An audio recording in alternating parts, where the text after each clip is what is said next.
Good morning. Welcome, everybody. This is the Success Secrets for Business, Family, and Life channel. You are on the Coffee Break Show. I'm Vickie Helm. I'm so glad you're here with us. This show is brought to you by Metadime Digital Network, and we are so thrilled to have our Wednesday welcome guest. And our Wednesday welcome guest is Brian Rodgers, and we are going to totally rock your world. The information today is going to be this is some of the most powerful information and fun we are going to have today. And so what's going to happen is, if you're new here, put your name down. We go live Monday through Friday, and we talk about tips, tools, techniques, and we talk about inspiration, motivation, and the things that are going to help you create thrivability in your life. And I told you last time, I'm not going to bring anybody on the show that isn't going to be able to help you grow something, do something, know something, learn something in this post-pandemic economy. And today, I want you to meet Brian Rodgers, and I want to tell you about him and I want to say hi to everybody jumping on. Thank you for being here. I like this. Woohoo! Brian Rodgers in the house. Thank you so much. Yay. Good morning. Excited to listen to Brian Rodgers and hear a story. And I want to let my team know this. Brian Rodgers has put out a hint to me. He has said, Vickie, you guys come over to this penthouse. You can go ahead and be with us. We'll do a live barbecue and do a live, and you can bring your team food. I like food. Yes, everyone likes food. So today we're going to be talking about more than food. Today we are going to pull the secrets out of Brian about transformation and success. That's right. We're going to pull in and look closer and just say to him, you know what?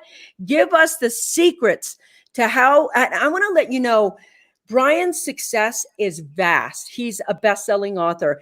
He was one of the #1 real estate investors from how many years ago? Help me. How many years ago was that? It's been a lot of years. So 1999, sold my company to Yahoo Real Estate in 2003.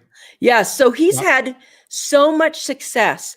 And what the key ingredient for him is he's been in so much incredible transformation, and most everything he does with heart and soul and philanthropy. And he's just such a great guy. And I want to welcome you to the Coffee Break Show today, Brian. It's just going to be awesome. Oh my God, it's my pleasure. But now I have a lot to live up to after that. So Are you drinking coffee today? I thought we were done with that. No coffee. I don't even want to admit it, but here's the tea bag. Oh, well, I actually, today, in your honor, I decided not to have hot coffee because I heard you were doing this. Mm-hmm. So I'm doing cold coffee in a wine glass. I have cold black coffee in a wine glass because you said no more hot coffee. So I did cold coffee with ice. Thank you. So I want to let you know, here's my water bottle. And I got to tell you, I've upped my water consumption, and I'm having, I've lost 300 pounds, but I will not give up my coffee, even if I have to put it in a wine glass. Well, for right now, you know, what's interesting is the reason I'm doing this, I have this goal. I want to mountain bike ride from Seattle all the way across the other side of the country. And I was like, okay, we got to go out there and do some mountain biking. And when I was breathing the other day, I was like, okay, dairy's out. We got to get more air in our lungs. So we're doing it. We're having fun. I think we've already ridden some 60, 70 miles this week over the week, and we're having fun. But I want to go back and talk about you right now. And I just want to have some fun. Sure. I want to start with how it is that you decide to create transformation, because a lot of people, they decide, but then they kind of peter out. Yeah. They don't have that push through. And I want to tell you, it's not just that he's made a lot of money. He took control of his health. He does what he says he's going to do. That part of that commitment, how do you find that commitment to decide and go for it? It's really hard. I have been good at transformation. I've been multiple things throughout my life. I was actually an All-American college baseball player. I was a fat All-American college baseball player.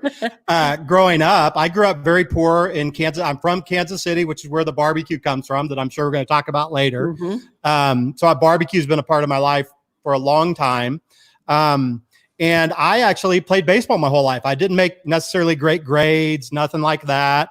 And how it kind of started for me, I think I just worked hard. I always worked hard to get out of my situation that I was in, which was a poor family. I wasn't going to be able to go to college unless I could get out of there on a baseball scholarship. And that's what I did. I worked hard. I went to Florida International in Miami. And that's where it kind of all started for me, because I had always been good at baseball. It's something I was always good at, but I didn't really have to work hard at it. Right. And it wasn't something that like I had to like think about. But I was in Miami, Florida, and I went in. I was about a C student, which people now can't even believe that, because I'm a programmer, right? And I've sold 2 businesses for 8. My last one was almost 9 figures, but I've sold 2 8-figure businesses based on code that I've written. But I went into my counselor there in Miami, Florida, and I said, I'm here for my mandatory counseling appointment. And he said, what's your major? And I said, I have no idea. I'm here to play baseball. And he said, I am so sick of you freaking athletes coming here and thinking you could just come play baseball and you don't have to get good grades and you don't have to do any of this stuff. And you're just here for whatever. And he took the course catalog and he threw it at me. He threw the course catalog at me, and it was like flailing in the wind, right? And it like hit me. And I'm like, he's like, when I get back here, you better tell me what your major is. And I was like, you know what? I picked it. He started walking out of the room. I picked up the course catalog. I opened it to the first page I saw, and it said Computer Information Systems, CIS. So everybody asked me where I got started. I literally opened a course catalog. I took it and I said, I'm a CIS major. That's what God, or whatever you believe in, said to me that day I was supposed to do. And I shut it and I threw it back at him. I said, I'm a Computer Information Systems major. I didn't even know. I had never even turned on a computer at that point in my life. Right. So to answer your question, the transformation, where does it start? It starts with like, you have to listen to like what's around you and like what is like in your life. Like if you believe in God or meditation or whatever you believe in, you have to listen. Like you have to go down the path. It's not just like, it's not money. It's like go down the path that you're supposed to be led in. Yes. And that was the path that I was led in. I had never turned on a computer before in my life. And all of a sudden I'm a Computer Information Systems major. And I went on to write code that was sold to Yahoo in real estate. You said real estate investor. I actually wrote the software that real estate investors use to do secure mortgage applications. I wrote the very first ever. So now, like if you go to like any online site and you fill out a mortgage application, I wrote the very first online secure mortgage application that ever existed in the world. Wow. Right? Yeah, I'm saying wow, because I know I've used it. Right. And so I wrote it. And at one time, a company called Countrywide Mortgages was my first company. They were doing 500,000 applications a week. Sorry. Countrywide Mortgages was your first company that you sold the software to. Yeah. And they were, they were my first client. It was a software as a service. Wow. And they were doing around between 400,000 and 500,000 applications per week through this little software that I developed.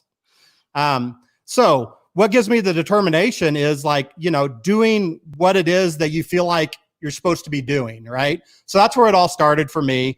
And I don't know if that answered your question specifically, but I wanted to go back to the beginning from kind of where I started, because I've had a lot of successes after that, but that's kind of where it all started for me. Yeah. And it's just grit and determination, finding a need and really filling that need, but not just filling a need for the money reason, filling the need for something that is actually needed in the world, right? Something that people actually want and need. Like during these times, there's a lot of things that people want and they need. So you got to figure out what it is that you like to do and what people need and kind of mesh those things together. That's really what it's all about. Yeah. And I love this. This is it right here. From baseball to CIS to barbecue. Sounds like you surrender, Brian, that you listen to the subtle. And that's the point. Yeah. That's the point right there. And it's the hardest thing, because this whole conversation about transformation is a deep walk into faith. It is. Everyone has that thing inside them that talks to them. Everyone knows that inside them there is something that is speaking to them. And the question is, can you surrender enough to listen to it? And when you do, can you have the faith to walk forward? And I think this is such an incredible conversation to have. It's interesting when I was afforded the opportunity to go to college, and I paid for mine, and I had this thing where my family was, immigrant family. I'm the first one to graduate college. I'm the only one actually, and I'm a woman who did it, etc. And I remember trying to pick my major in that way, and I was like, I don't know what to be, because I didn't want to go to college. I wanted to open a business. Yeah. So I was like, okay, but college is the step. That's the back then. And my dad was like, you go to college, or you die. So I went to college. So I was trying to figure out, what am I going to be? And we opened the Sunday newspaper to see who was hiring. And there was accountant. There were so many accounting jobs. And I thought, well, okay, I need a job after there. So I'll go get a degree in accounting. Of course, I can't stand doing accounting. I can't say I'll outsource it. I know it. I can read the information, but I liked finance way more. And I thought it was very clever. That thing, you're throwing it back to them and going, here's the first thing I see on the page. This is what I'm going to be. And you never know. It's so interesting how life takes that turn for you. Brian, I want to go talk about the major transformations that I believe you've had. Yeah. One, entrepreneurial. You made software, your health in your body. I want to talk about that as well, and what you're doing with that as well. Yeah. And I want to talk about your philanthropy, because you have great philanthropy as well. And I don't care in which way you talk. There's no here's talk about this, then this, then this. Just talk about all three of those, because they're so cool and so important. And the side is going crazy here. So I'm just going to pop these up while you're talking, because, everybody's I agree with that. I can see what's up there right now. I haven't seen all of them, but follow the path that's given to you. That's really the theme, I think, so fast forward a little bit after that, I sold a company. It became Yahoo Real Estate. And I sold it for $25 million. I made a lot of money, when I was a very young person. And it's like, okay, what am I going to do now? Well, I decided I was going to build condos in Branson, Missouri. I took some money and I was going to build condos in Branson, Missouri, because they were about to approve gambling, right? Yeah. I'm not a big gambler myself. But it's not about gambling, but they were going to approve gambling in Branson, Missouri. So I had never really listened to country music either, right? So I was like this hard Metallica kind of guy, right? And I still like Metallica, but I'm a country music guy. But I was in Branson, and what happened is gambling did not get approved, because there's a thing called Table Rock Lake there, which everybody thought was a river, but it was actually dammed. So it was a lake. So then everybody that already had gambling in Missouri said, no, we're not going to let you get approved in the state for gambling. So I was stuck with this $11 million property that I had bought in Branson, Missouri, with nothing to do. So I'm sitting in a place called Landry's Fish House. Some people might have heard of Landry's. It's in Houston. It's places. There's one in Branson. I'm sitting in Landry's Fish House, and I'm sitting there. I'd started to kind of like country music, and I'm sitting there across the aisle. We're drinking apple martinis, which I'm not a big drinker, but back then I was a little bit, after they didn't approve gambling, drinking apple martinis. And sitting across from me was a guy named Mel Tillis. I don't know if you've heard of Mel Tillis, but he was this big country music superstar and all this stuff. And we got talking. He owned a theater in Branson, Missouri. And he said, Brian, you're just this entrepreneur, this young guy. How would you like to do this? So here I am. I don't need money. I'm sitting here with this opportunity. He's like, it was a book, literally a book of country music stars that he knew and people like that. And I'm like, well, I know how to write software. So all of a sudden, here I am with another opportunity. One of the person's name in that book was a guy by the name of Jason Aldean, which a lot of people know Jason Aldean. Another country star. Yeah. So here I am, retired, with this weird opportunity, and I meet this Mel Tillis. And now I'm like, you know what? One of the problems that he was having, he was a new artist and he wanted to do an online fan club. Well, there was no online fan clubs then, right? They were all like mail in and all this stuff. So I'm like, well, I could write an online fan club. Wow. And so I did. So I wrote one of the first ever online fan club. It was called DigiFan. Wow. And Jason Aldean in his young career was actually one of my first clients. So I had another success there. Again, just a chance opportunity, being in a situation like being on this show. You know, when you take the opportunity to do something, whether you're speaking with one person or 1,000 people, you never know like who you're going to meet, what you're going to come across, where the opportunities are going to lie. That's right. So I did that. And then, and I went ahead and went on. And then to my transformation, there's been a lot in between besides that. But I had a lot of success in family. I've been married to the same woman for 23 years. Woohoo. We dated for 5 before that.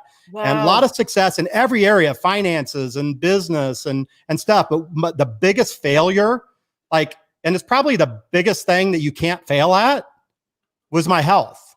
Like I'd made money. Like money does not motivate me whatsoever. Like I'd made money. I have a great relationship. I have a great son and kids. And I'm not just saying that. I mean, I've never had any issues like a lot of people have had, setbacks people have had. But I was always a huge failure at my body. I'd been fighting it my whole life, always been overweight, always been heavy. And I sat down and I was like, you know, I got over 300 pounds. I was 310 pounds. Wow. So you can see on this, I'm not 310 pounds now. I'm 160 pounds, right? And so that's where it started, Vickie, really. That's where like the new part of my life started, just kind of to condense it. But it was one of those opportunities in my life where kind of everything else was kind of organized and situated. And there was this voice in my head that basically, maybe it wasn't in my head. Maybe it was me looking in the mirror saying, you fat pig, right? Mm-hmm. Like you're a fat pig, basically, and you need to do something about this. And so that's where this transformation started. And I'm never one to take shortcuts. Like, and I know you aren't, or any of you, you know, you're always about putting in the work, which is the cornerstone to all of this. Yeah. And so crossing through my mind, I said, you know what I'm going to do? I'm just going to go get gastric bypass surgery because it's a shortcut. I'm just going to get this all taken care of. It's going to be done. And my wife was like scared crapless, like out of her mind, right? As she should be. That would have been. And so I went to the gastric bypass appointment because I was like, that's what I'm going to do. I'd never taken a shortcut in my life. And now here all of a sudden on the most important thing I've ever done in my life, I'm sitting here thinking about taking the shortcut. And I'm not saying it's a bad thing to do that, or it might be right for some people. It wasn't right for me. But I went to it and they started showing me like how they're going to like PVC pipe my stomach. I don't even know like what. I'm not a medical person. I don't even like medicine. My wife's a doctor and I don't even like medicine, right? So they're saying they're going to cut my stomach and do all this stuff. And I'm like, okay, well, I'm not that scared of that. And they're like, okay, you may die. And I'm like, I'm a little scared of that. Everybody's going to die. Yeah. Like, I'm not that worried about that. And like everybody's why they do something is always different. It's usually like, I'm going to die. I won't be there for my family and all that stuff. And all that was important to me. It was all important. But then he said it. It was like, I call this my next thing smoking, which is the name of my book, Next Thing Smoking. All right. I call it my next thing smoking because he said to me, he goes, oh, and the other thing, Brian, is I just want to let you know that your taste buds are going to change and you're probably not going to like barbecue anymore. Right. And I was like, all right, well, I'm okay with dying. I'm okay with you cutting my stomach wide open. I'm okay with like all this nastiness that you just told me about. Like my butthole's going to be like spewing out all kinds of crazy stuff. But what I'm not okay with is telling me I can't eat barbecue anymore. And so therein lies the rest of my life, right? Therein lies the rest of my life because I wasn't willing to give up barbecue, but I knew I couldn't lose 70 pounds or 100 pounds or whatever eating ribs and chicken and pulled pork and stuff like that. Although as much as I wanted to, I knew that wasn't going to be possible. And so Fool's Gold Barbecue was born. So, Yep. So that's how it happened. That's how we kind of all started down this road.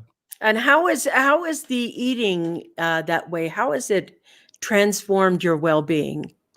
Well, when I started eating, like the barbecue thing came about, I had tried every diet there is, and this isn't a food show or anything like that. And I don't want to get into that discussion. Sure. It's more about the bigger idea of like why this it's a business, it's a nonprofit organization, but why it started.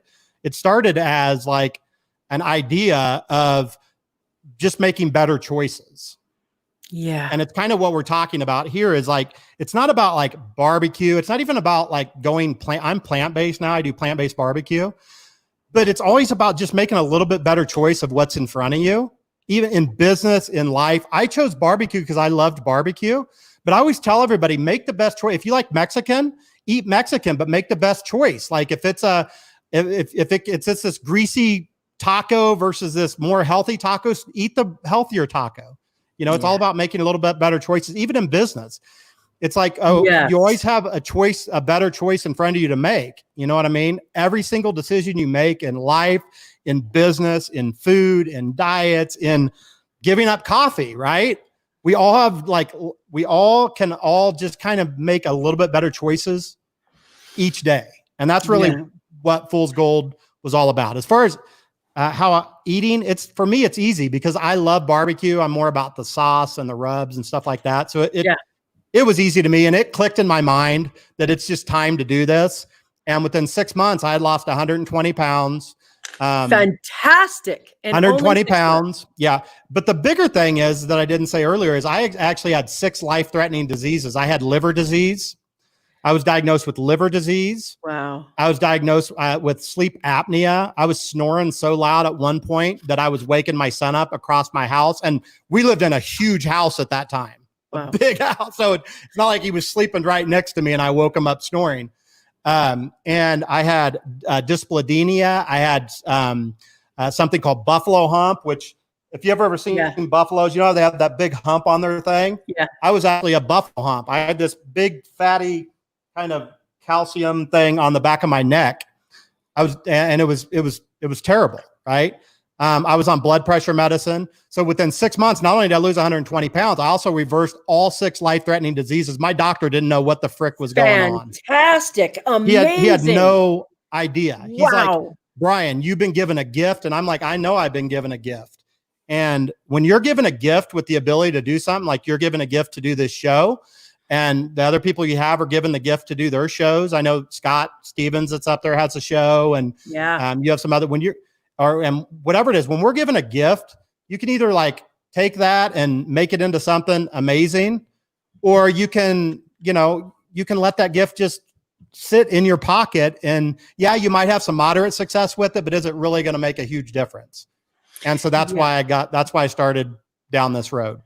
I got to tell you, one of the most important things that happened to me is that I met this woman right here called Robin. And Robin is an occupational therapist. She's also a professional nutritional expert and everything else. She's really, really the person who taught me how to eat well. And it was interesting too, because when I met her, I was in my 40s. And you'd think by then you know how to eat right. But it's interesting how I think in the 70s we learned to eat right, but then they introduced convenience foods, and convenience eating came into fruition. And so we didn't see eating as being something that is nutritional, that guides our health. We were like, hi, let's run and grab a pizza before we go play over here and do our next great thing that we're going to do. Yeah. And then when we got to the point where you had to sit down at the computer to do your work, there was 8 hours of sitting. And, now we have those standing things, like my desk right now, I can sit or stand and it moves up or down. Yeah. And that thing that introduction to food again from Robin, it was like, no, we don't eat this. We don't eat this. We don't eat this. And the change in my, energy level. And, Brian, what you just said about kicking the butt of 6 different diseases. Oh, here, look at this. Here's your buddy. Hey, Martin, nice to see you. Martin Brian beat all 6 diseases. Blessed man who blesses others. I mean, this is the key right here.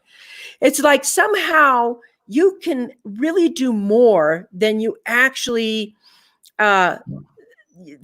Look at this. Well done. Well done, Brian.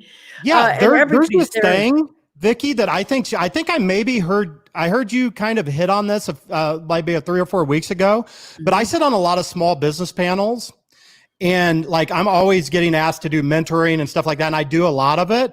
But like as far as doing good for others, I hear people like that always are telling me, and I just spoke with somebody about this 3 days ago, that always saying, if I could just make $150,000 a year, I could live where I want, do what I want, do all this stuff. Right. And I think that's a lifestyle business. We all know what that is as entrepreneurs. Yep. And I think that's great. Right. I think that's amazing. But my question is, whatever it is you're going to do to make $150,000, if that's what you want to make, there's nothing wrong with that. It's not a money thing. But my point is, can you do the same thing that you're doing, the talent that's going to allow you to make $150,000? Can you make $1.5 million with the same offer and keep your $150,000 as a salary and donate the rest to something good? Yes. You can still do the same lifestyle business. Right. So like, that's so you can still do the same business. Let's say you want to make $250,000. Okay. Whatever it is you can do to make $250,000, make the same offer, but have people donate instead of buy that. And you can make $2.5 million and still keep your 10% $250,000 salary. Now, the question always, right? It's like, can you do good for others doing what you already are doing? Yes. You know what I mean? Like, yes. Like, you know, a lifestyle business, I think is not, I don't think, I'm not a fan of a lifestyle business because it's all about you. That's right. Right? It's all about you. That's so right. And there is an argument to be made where if I can't take care of myself, I can't take care of others. And I get that. But can you make the same offer, use your same talents, get people to donate 10 times more with the same thing and do good in the world? And that's really what it's about, I think. This I do too. And I'm going to agree with that because wholeheartedly, I want to let you know, some of my business partners are watching the show right now. And one of the interesting things was the first time you make a choice to do a business where it's not about profits for you, where you can actually create profits for other. So there was a group of 6 of us.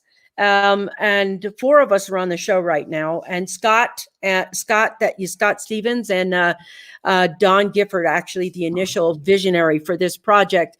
We created an ice cream store, literally. Now, every single one of the business partners had a business outside of this ice cream store we created. So nobody needed the funds from this ice cream store. So instead, we put the profits right back out into our community, right back out into the project. We literally did the whole thing just to fund other things in the community. And we did a boatload of stuff. And that was the first time there's something in you that switches when you realize the power and good business can do. I mean, as a tool to change the world in hundreds of millions away. It's like the first thing you think, the reason you're so interested in profits is because there's not a part of you that believes in yourself that says this will work. And that part of you that says this will work, you are like, God, I hope I make some money on this. I hope this works. That I hope is a negative intention inside your head. Yes. You have to know that it's going to work and that you can bless others. And the reason I love working with Scott and Don is because that's how they start that vision. They start that vision with how is this going to serve humanity? Everything that starts here serves the world. And when you get that mentality, that money will flow because that's the flow of it. And I think that's so important what you just said. And oh my God, the side over here is just rocking. I just want to come over here. Let's see. That's a quotable. You're amazingly quick. Thank you. He is. My wife and I have a goal to tithe 90%. Yeah, that's amazing. Great goal. What a great if you can live on 10%. Yes. Look at the difference that you can make. I mean, that 10% doesn't mean you have a meager lifestyle. If you want 10 million, you just become 100 million. If you want to say it's like that 100,000 a year, you make $1 million, you've got that 90% tithing. Exactly. Yes. Yep. And that's how I think I see something else. I think Scott said something really cool there. I just saw it pop up and he was like reverse. Is it? Yeah, right there. Look at that. Yes. I mean, that's really what it, to me, that's what it's all about right there. This is the point of having the right entrepreneurial team. And Scott Stevens and Don Gifford are exceptional. They're exceptional business partners, but they're exceptional entrepreneurs in that way. They are the people that's like, how are we going to serve humanity? And really focus on how you're going to serve humanity. This is what this show does. It's like you bring the best of the best real world experience. Like you don't see him up on Facebook. Hey, buy this, get this, do this, do this. This is buy this, get this, do this.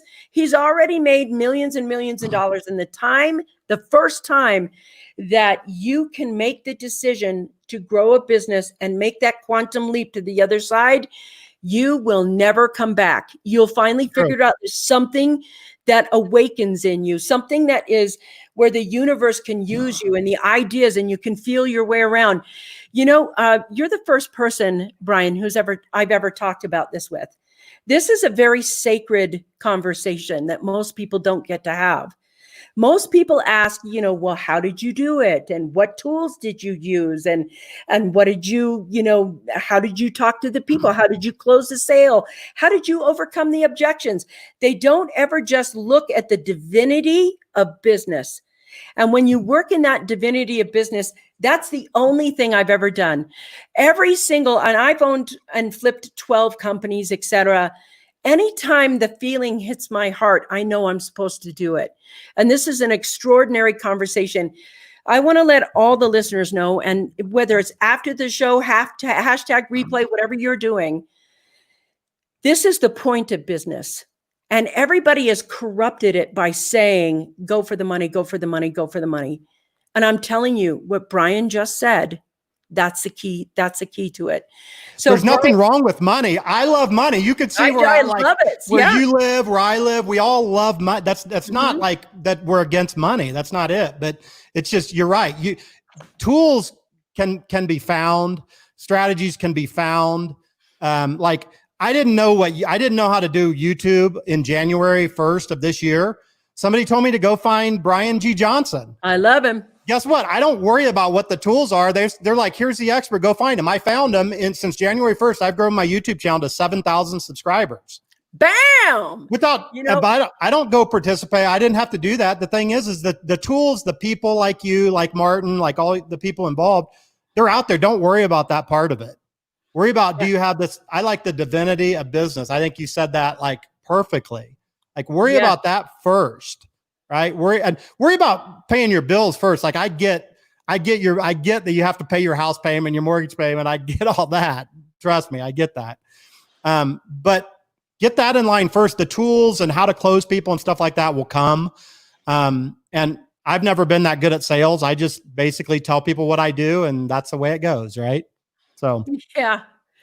And this point right here, this is another point I want to talk to everyone about, and why I love to, we give every single month to particular organizations that mean a lot to us. So what I'm looking at right here is the day that I learned that I could either give my money to an organization I wanted for a tax write-off or pay Uncle Sam. I mean, that's really where it comes down to. And I love this, Scott. Thank you for bringing this up. That's the old tax rate from the 1950s. The rich got soaked for 90% right out of the gate. And right now, I'm so lucky that I can choose who I want to give my money to. Yes. You know, and I don't mind paying taxes too. Yep. I don't want to overpay taxes, but if I can help a foundation on the way, I'd rather do that. Put the money back into the community, these people that run these organizations right now, because I got to admit, I think they probably run that organization better than our government runs its organization. Some do. Some do. Some yeah, don't, there's some. Yeah. You have to be careful of what you're doing. So I want to go a little deeper here because what I want to know is, I know how I access. It's like the mindset you have when you start a business, when something hits you, the mindset that you have. What are 3 things you look for that says, yes, this opportunity is for me, I'm going to be involved? All right. That's a great question. That's why you're so good at doing shows, right? It's a great question. For me, it boils down to, I don't even have to give you three. Like, I'll give you one mindset. It's a mindset of something I run through every single idea that I hear. And that's, can I be the best in the world at that? Ooh, I love that. Can I be the best in the world at that? And if not, I need to dig deeper. I'm not saying you can be the best in the world of everything, but let me give you an example. Okay. So when I decided to start this, how could I reach people with my message of, there's a million people teaching weight loss and plant-based living and health and nutritional lifestyle and all these things, right? So I'm like, all right, that's great, but other people have lost 120 pounds. Other people have reversed diseases. Other health coaches know a lot more about medicine than me. I don't like medicine. Like I told you, I don't like science. I can tell you how I lost 120 pounds, but I have a podcast and I don't even talk about the why. I bring on doctors and stuff to talk about the why because I don't like that. So when I sat down and looked at this, I said, okay, how can I get the message out to the world, to millions of people? How can I make a difference? I can reach a few people with telling them I lost 120 pounds, but what can I be the best in the world? I can't be the best in the world at being a plant-based chef. I can't be the best in the world at how to teach health. But what in my past, like who am I at this opportunity? Well, in my past, I enjoyed eating barbecue. I knew it enjoyed food. I won the American Royal, the largest barbecue contest in the world in 1999. I won the American Royal. So I have a pedigree there. And I said, could I be the best in the world at plant-based barbecue? Not plant-based food. Could I be the best in the world at plant-based barbecue? Yes. Nobody can debate it. Sub-niche, yeah. Nobody can debate it. Nobody can say, no, you're not really the best plant-based barbecue person. Because honestly, I created plant-based barbecue out of thin air. I did. And if you go ask Google now, who's the plant-based barbecue expert in the world? Google will put it in a big, they'll put it in a big box and they'll say Brian Rodgers. Well, guess what? Plant-based barbecue didn't exist a year and a half ago, right? Congratulations. So I could be the best in the world at plant-based barbecue. And so I think that's the mindset that I always try to take with anything that I hear. It's like, I know I could make $100,000 doing that, or I know I could make $200,000 doing that. But can I make $20 million doing that? Like, can I be the best at that? I don't mean strive to be the best at it. Would it be physically possible for me to be the best at that? Right. And so I think, and it does come down to niches and the old Dan Kennedy or Ted Nicholas or whoever, the old marketers that talk about niching it down. But I'm talking about in real world. Like I gave you a hard example of being the best at that. Like when I created the mortgage application, I was like, can I be the best in the world at creating an online secure mortgage application? Yeah, I think I can because I'm a programmer. I just got that skill and nobody else is doing it. So I think I can be the best at it. Love it. And so I think just that general mindset of is this a bigger idea? And I'm not talking about billions because I think too many people, like I get laughed at sometimes on small business panels by people that have never made a dollar because I only sold a company for 25 million. They're like 25 million. People are selling companies for billions now. Well, I bet I'm the richest person in this room right now. And there's like 1,000 people here. Totally. Because the thing is, you take it while you can get it too, right? That's you take the money while you can get it. That's right. And so it's funny though, hearing that, like, it's funny hearing people say, well, that's $1 billion idea. And I'm like, I don't really think in $1 billion ideas. I think in like, can it be like a $20 million idea? Yes. You know what I mean? Yes. Because then maybe you can sell it to somebody else, which I did, and they made it into $1 billion idea.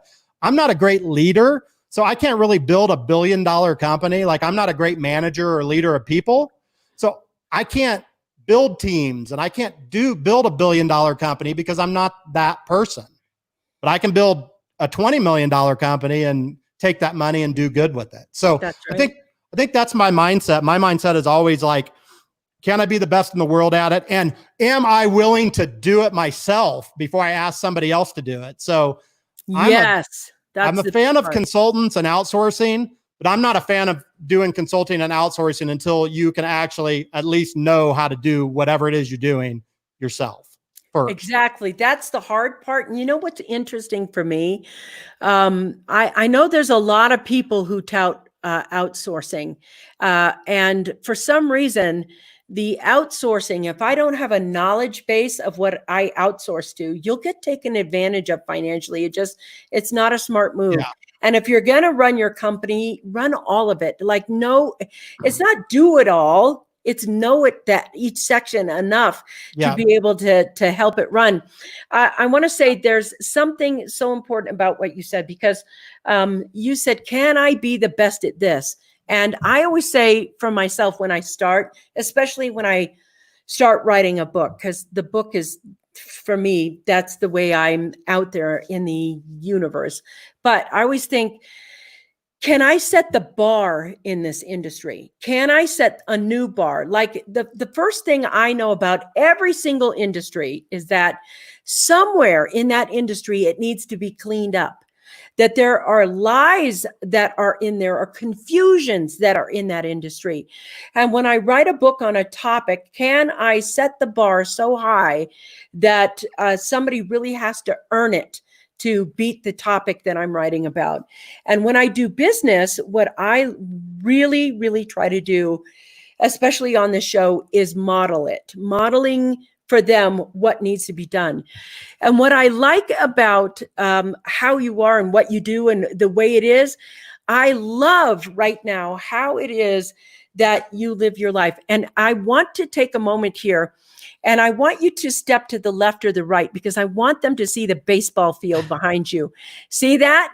That's Rockies Field. That's where the Colorado Rockies play, right there. It's really a green screen. Green screen. I know. Green screen. That's out his window right there. No, this is really my window. So, I mean, he put his passion for baseball right in front of him. I mean, you could get a good set of binoculars and watch the game. No, I can see it. You can actually see it. Oh God, that's so awesome. You can see it without binoculars, but if you have binoculars, you can see if a guy's playing with his cup. But you get to the point where it's building the lifestyle you want. Yeah. What I want everyone to know from this conversation is that transformation is so possible. I want to let you know my team is in the back over there in the back studio area, and I just heard them laughing because of what you just said about the cup, and they're like, I can hear them in the back. Well, the bad thing is, Vickie, before you go on though, this is on a serious note, because that it is funny, but this kind of sums up the world to me right here. Is think about this for a second. If I go right over here and look this way, I can see YouTube station. I can see people coming and going, traveling for business, doing all this stuff. If I look right back here, I can see guys that make billions and millions and millions of dollars that play there. You can see fans that do it. But here's the other thing. If I look that way, I can see a homeless person that's sleeping on the street right there too. Yeah. And every day I look down, and that's the first thing I look at. Like, I pray for that guy every day, and that he's gone, that he's not there anymore. Right. Wow. And so from this perspective, this is why I wanted to live here so bad, because it's nice. It's great. It's this plush place, but I can see people living by the tracks over there. And it breaks my heart every single day when I see that guy sitting there. I totally get it. Right. I totally get it. And I can go help him. But then as soon as he leaves, there's going to be another guy and another guy. And another guy. You have to help the bigger world. And I think that's what you're doing, and that's what we're all doing, and that's why I love this window so much, because I can get so many perspectives on like what's really going on in our world, because the guy who is traveling for business over here on the train on this side might be the guy sleeping under the bridge because he lost his job. That's right, just like that. And people are this close. That's what people are this close to being homeless right now. That's right. They are so, it's so easy. You are melting my heart right now, because this is why our team got together and said, how can we help these people right now? How can we help them? We are living in a pandemic economy. We've never been in this pandemic economy for generations and generations. So now that we have a pandemic economy, you're right.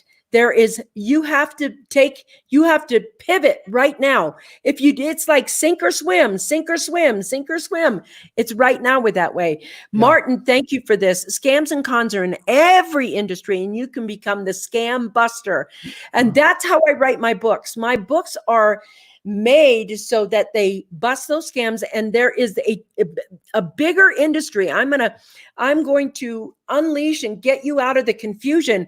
My want is for everybody to have discernment, and discernment in a way that Brian has it, which is you can learn to transform. It's a skill set. It's a skill set that you learn how to transform things. And that skill set it has to include the divine. The skill set of transformation, you can muscle your way through it with your mind. You'll get some results, you'll get a little bit of results. But if you're going to be in abundance, if you're going to be in the literal divine presence of abundance, you have to include the divinity of it. You have to have the kind of heart that says, how do I help that man on that underneath that tree? And how do I help that guy getting on the train?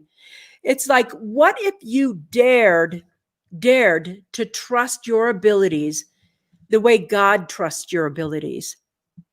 What if you dared to trust your greatness the way God trusted your greatness?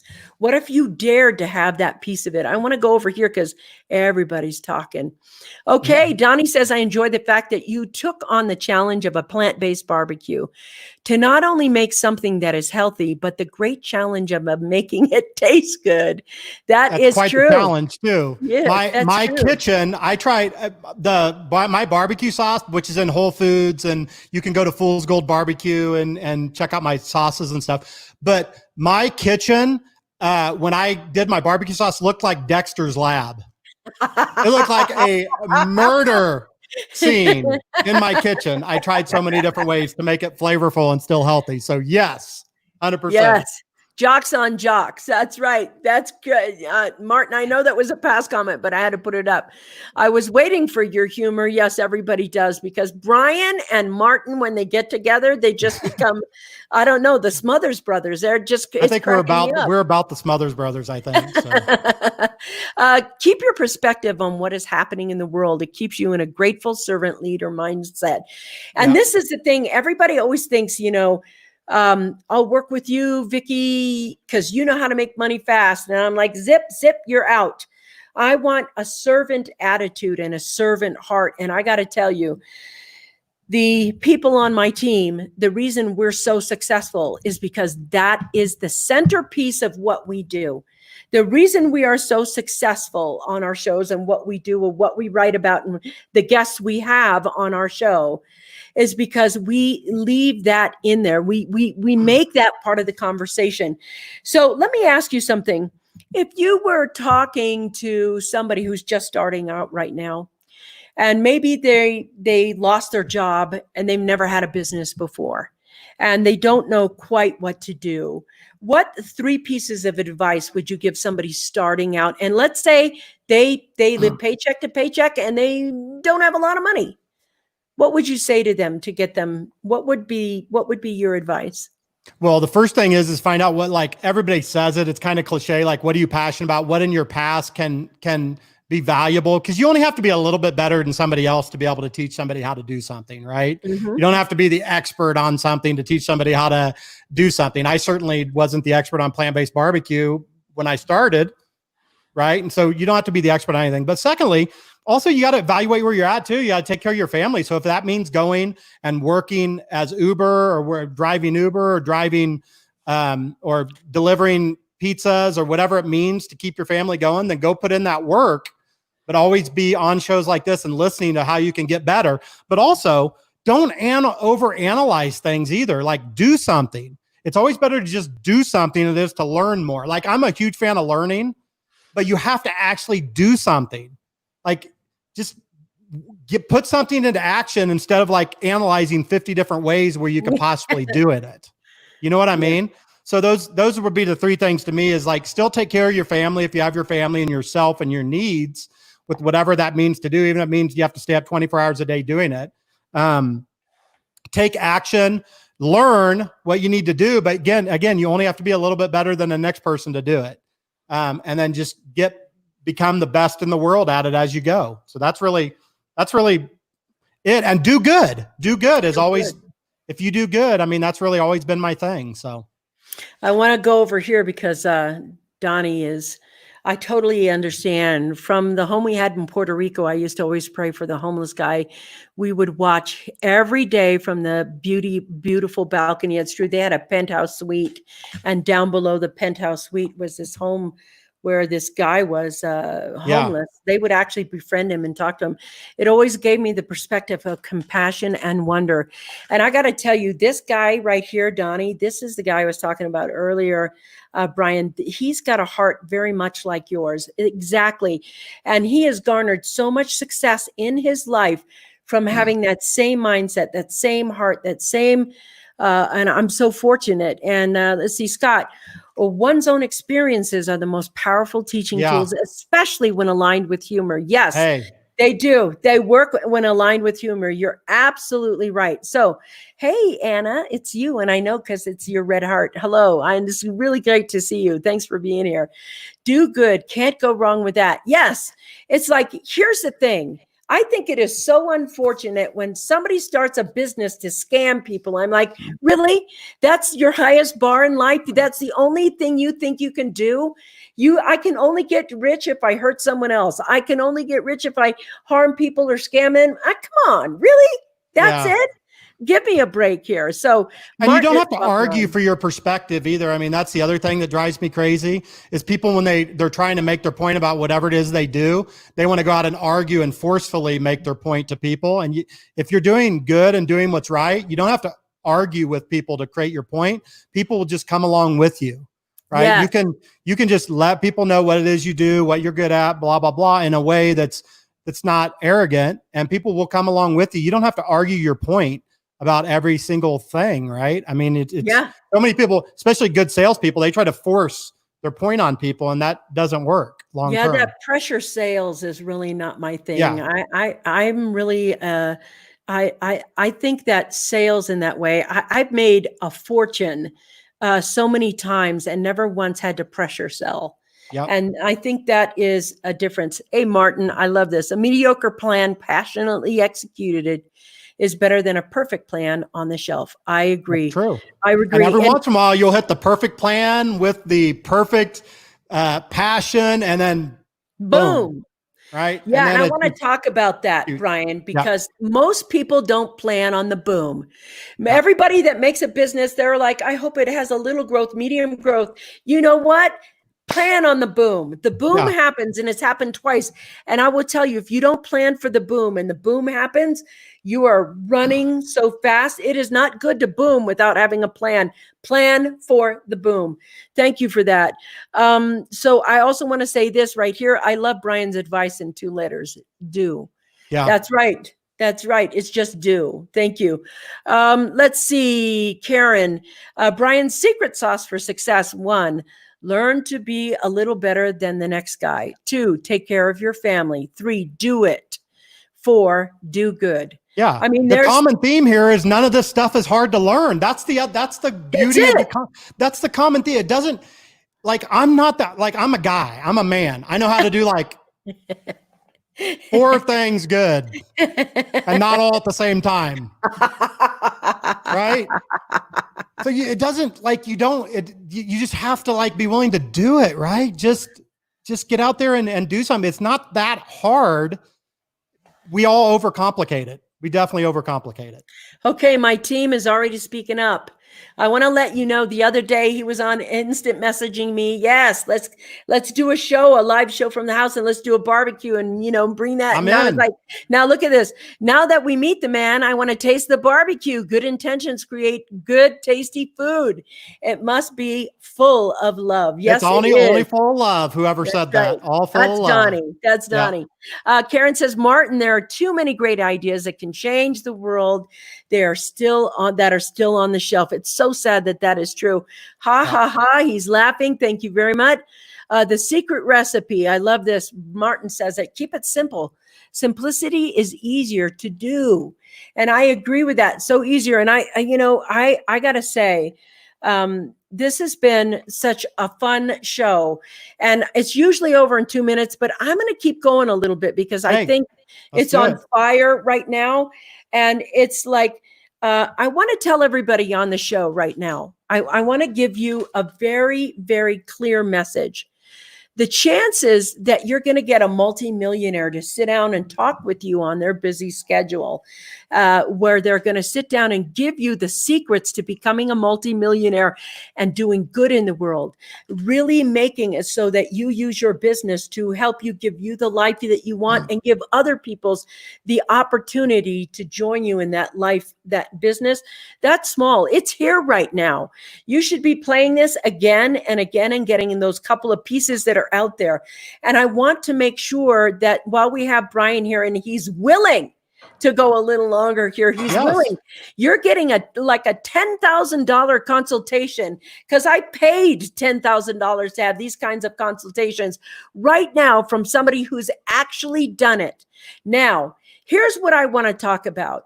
I'm listening to Brian, and I noticed the one objection that I'm going to overcome right now. And that is that the listener in you is going to start thinking that he could do it, but you can't. And I'm going to call BS on that right now. And I'm going to ask you to, I want to ask Brian right now. I'm going to say, dude, let's get three mindset tricks that you use if you have a bad day, or what are three mindset standards that you live by, that you just how do you get in the right space in your thoughts for success? Well, multiple things. I know Martin knows this about me, but some people don't. So, multiple things. One is, I started a long time ago. I get up really early in the morning, 4 o'clock in the morning. And I've done this every single day. And I actually heard of somebody else that does this. I think it was Dan Kennedy, who gets up every morning and writes for 2 hours. Being a programmer for 25 years, I got up every morning at 4 o'clock and I wrote code for 2 hours every single day, no matter what, whether I had something to write or not, whether it's a side project or not. I was just practicing my craft always. Another example of that, when I was younger, I was a fat baseball player. But I was a 3-time All-State. I hate talking about myself, by the way. You know that. Hate it. I'm a programmer. I'd rather work in front of my computer. But I was a 3-time All-State baseball player. And people are like, how can you be so fat and slow and do this? And I'm like, how I can do it is I go and I hit 1,000 baseballs every single day. I did my whole life growing up till I was 18 years old. Every single day, rain, snow, whatever, I went and hit 1,000 baseballs. How's that translate into those two things I just said? How does that translate into what you do? Are you practicing your craft? Are you doing what it takes to actually be successful? Like Vickie, I'm not giving you like theory. I'm giving you concrete examples of this in practice. Vickie, so you don't just do a show to where it's like, I might do it every other Thursday and I'm just going to do this show. Cause I'm telling you, it takes a lot of work to do a show. I'm not telling you guys anything. I'm telling your listeners, right? Yeah. You don't do that. You're like, I'm going to do this every single day. Why are you going to do it every single day? One, you're going to be there, but you're also practicing your craft for something bigger, for a bigger boom. I don't know that, but I'm pretty sure about that. You are correct. You're I'm right. pretty sure about that because I understand that, why you would do something and grind every single day. And so I see somebody like you doing it. And I know I understand why you're doing that every single day. Wise man. It's not just because you want to come on and talk and hear me and Martin be the Smothers Brothers, right? It's not that you want to hear us come on and just be stupid. You know what I mean? You're doing it for a reason. And so I think that's the first thing. It's like sharpening your knife, right? Sharpening your knife. And I know you probably read that in a million different books, but I give you 3 concrete examples right there of actually physically doing it. The second thing, and I said it earlier in the show, always make the best choice in front of you, but don't ever give yourself one choice. Always give yourself multiple choices. So concrete examples. Do you remember the old dating site that started that Mark Zuckerberg did before Facebook? I think it was called Hot or Not. And it was all about putting 2 girls in front of you, and you would swipe one away. I think the whole dating thing's based on this app that was back then. So you would get 2 girls, and it's like, no, and then it would put another girl in front of you. You're like, no, another girl in front of you, no. Or if you like boys, a boy in front of you. It doesn't matter. I don't care if you like boys, girls, men, women, whatever, black, white, pink, purple, polka dot, doesn't really matter, right? You're always giving yourself two choices and you're swiping the one out of your life, right? And you're never going to see that again. The same is true in health. The same is true in business. The same is true in everything you do in your life. You always have to make a little bit better choice by the minute, by the hour, by the day. Like I had to make a choice. Why am I on this show? Well, I love Vickie and I love your team and all this stuff. I had another choice, right? And I had to swipe the other choice away. And this was my best choice at the given time, given all the other circumstances. Thank you for that. If you want to lose weight, let me give you another concrete example. And let me use you as an example, Vickie, because we've never done this before together, right? Let's do it. Yeah, we never have. So you want to get a little healthier, right? Yep. And I'm plant-based, but I don't care if you go full vegan or if you go, I have a friend that is carnivore. He only eats meat. I don't care like what you eat, but let me just ask you a common sense question in your heart of hearts. If you could eat a triple cheeseburger from what's your favorite fast food place? I don't eat fast food. Okay, a burger place. If you did, Red Robin. Okay, from Red Robin, you could have a triple cheeseburger or a double cheeseburger. Which, in your common sense mind, do you think is better for you, a triple cheeseburger or a double cheeseburger? In my common sense mind, it would seem like what would be better for me is that I'd want that triple cheeseburger, but I'd probably go for the double cheeseburger. Okay, so the double cheeseburger is better for you, right? In your common sense mind, if you want to lose weight. Yeah. Okay, so now we have a double, so that you swipe the triple cheeseburger out of the way. Now we still have a double cheeseburger, right? This is how I do weight loss. This is literally how I did it. How I lost 140 pounds. This is how I did it. This is exactly how I did it. Okay, so now you have a double cheeseburger or a single cheeseburger. Everything else is the same sauce, same bun, same everything. Which one's better, the double cheeseburger or the single cheeseburger? Single. Okay. Now we have a single cheeseburger. We have a single cheeseburger in a 300-calorie bun or a single cheeseburger in a lettuce wrap. Bun with a lettuce wrap. Which one's better for you? In your heart of hearts, common sense, which one's better? It would be the lettuce wrap. Lettuce wrap. So you can go on and on and on. Now in business, it's the same thing. I have these two shows I could go on. I have Vickie Helm's show, or I shouldn't give anybody I know here. I have Jane Doe's show that I can go on. What's the better choice? It's Vickie Helm, right? Thank you. It's the same thing. Vickie Helm. Like, what book should you read? Should you read Next Thing Smoking by Brian Rodgers? Yes. Yes, you should. Or should you read, I don't even have another book right now, so I guess you're going to just have to read this one. So I guess you're just going to have to read this one. I think we have somebody who's like triple anything. Okay. Yeah. So that's just him. But I just eat once a day. So I want that triple burger. Go ahead. Even if you only eat once a day, it's still the better, healthier choice and with common sense. And it's not just with food. It's also with business, with life. It's everything. Everything. So that's my real second big thing that I always do is I always try to give myself multiple choices that I can choose from. Like I could do, I could sit by the pool or I could do my YouTube. I could film a YouTube video. Which one's the better choice for me in my life right now? Right. It depends on the circumstances, the timing, all that stuff. But I think that's huge is always be swiping right, man. Now everybody's gonna be thinking about that. Like always be swiping right. But you know what? It's the best use of your time. Yeah. There's like, time management system. That's it. I remember a couple of choices. Like I have what I could say defining moment choices in my life. One was to quit smoking. And I'm not kidding when I say this. And I know you may have experienced this with the dieting, but I literally tried to quit smoking at least 200 times. At least 200 times. And I remember every time they'd raise the price of a pack of cigarettes, I'd be like, that's it, I'm quitting. But for some reason, I quit for 6 months and I'd be back on it. And interestingly enough, what I did was I call them bridge strategies, and it's part of what I teach. And you have a very similar thing with your strategy of this choice, then this choice, then this choice. I literally decided when I really quit smoking and I figured it out, I literally took every trigger that would trigger me to smoke a cigarette, like having a cup of coffee. I didn't drink coffee for 3 years because every time it touched my tongue, bam, I wanted a cigarette.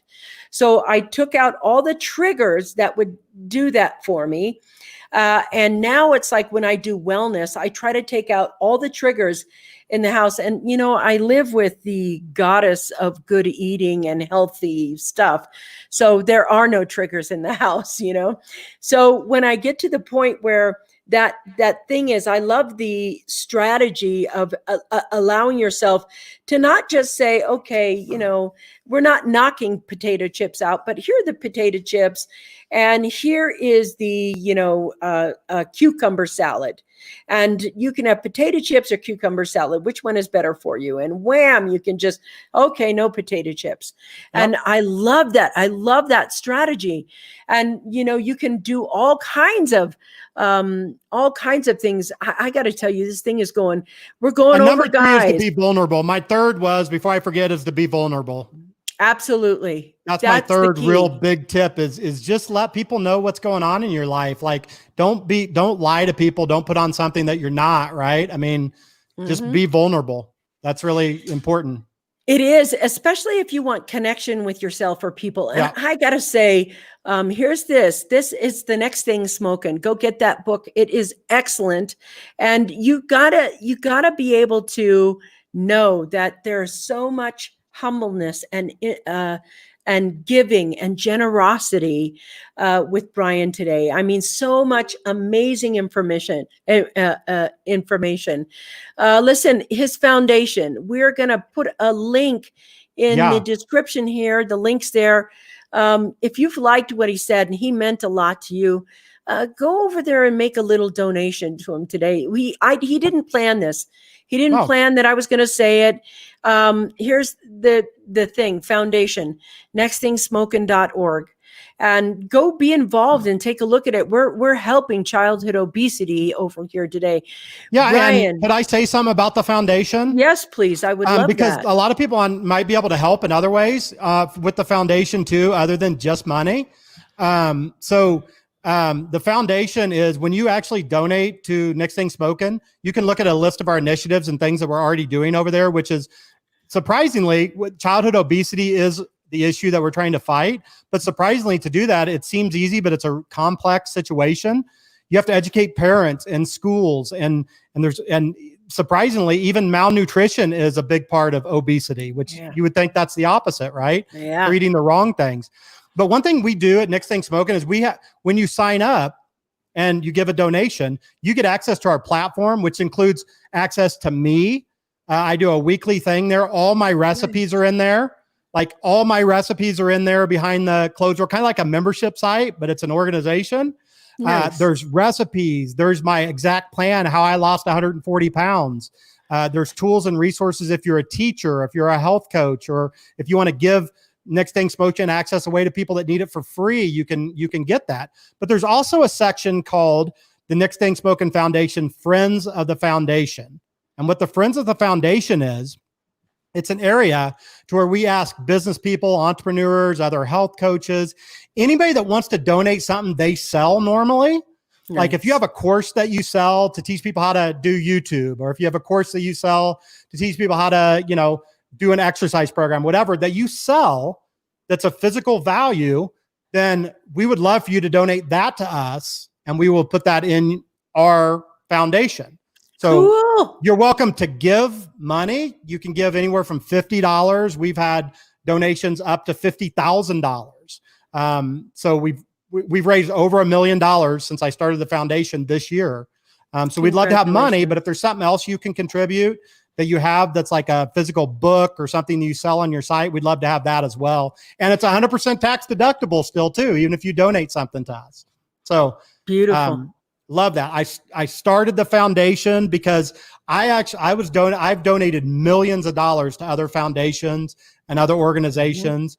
I've donated thousands of hours of my own time to hundreds of organizations. I've helped organizations raise millions and millions of dollars. And this year, it finally occurred to me, like, can I start a foundation that's actually going to get that money to where it needs to go, and actually not on big galas and all this other stuff. Love and that. They're going to hire 1,000 employees when they only need 5 employees and all these different things. And I don't take a salary from the foundation. I don't take a penny. 100% of the profits that I get goes directly to where it needs to go, to these homeless guys and to people that I'm out on the streets feeding people every single day, plant-based barbecue. And so if you can donate and help, please do. That's what I'd love for you to do. So, thank you. Thank you.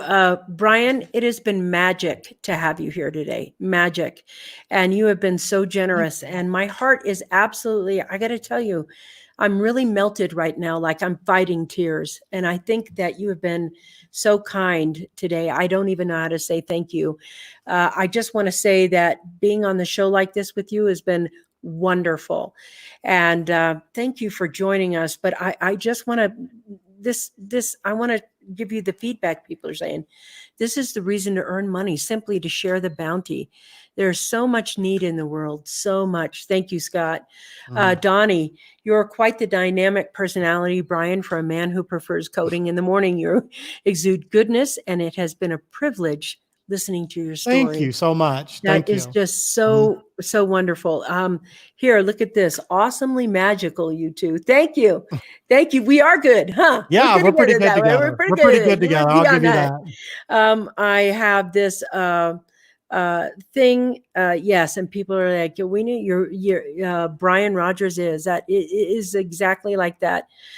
So to me, go ahead and do and see, get his book. Yes, please. Get involved with him. He's got a Facebook page. Make yourself known to him and say hello and tell him you were on the Coffee Break Show. Yeah. Brian Rodgers, thank you for being here today. Thank you. Thank the you pleasure so much. was all mine. Thank you. Thank you. Pleasure was all mine. Thank you so much. See you guys tomorrow. Everybody. We'll do a wrap up. Mwah! Peace out. I'll see you guys later. Thank you so much. Bye. Bye.